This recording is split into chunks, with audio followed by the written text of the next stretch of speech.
Hello student, मैं उमेश बघेल उड़ान S academy के इस ऑनलाइन प्लेटफॉर्म पर आप सभी का हार्दिक स्वागत करता हूं। छत्तीसगढ़ से संबंधित प्रमुख स्थलों से संबंधित हम महत्वपूर्ण जानकारियों की एक सीरीज आपके सामने लेकर के आ रहे हैं। इस सीरीज में हम छत्तीसगढ़ से जो महत्वपूर्ण स्थल है उससे संबंधित महत्वपूर्ण जानकारियों को मैं आपके सामने प्रस्तुत करूंगा।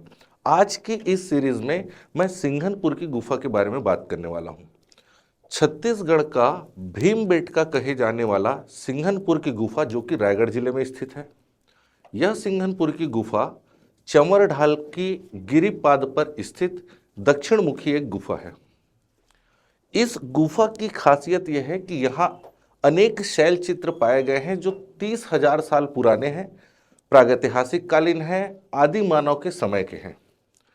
अगर हम बात करें इस गुफा की खोज की तो 1910 में एंडरसन के द्वारा इस गुफा की खोज की गई।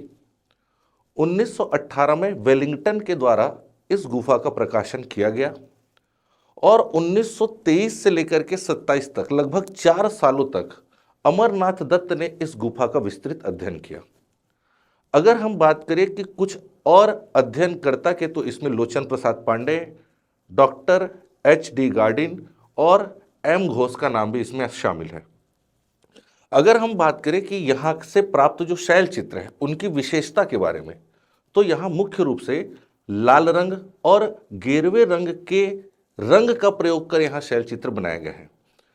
ऐसा माना जाता है कि जो पेड़ पौधे उसके जो सरकंडे हैं उसमें आयरन ऑक्साइड की मात्रा है, जिसमें इस लाल रंग का उसी आयरन ऑक्साइड का प्रयोग कर इस शैल चित्र को बनाया गया है।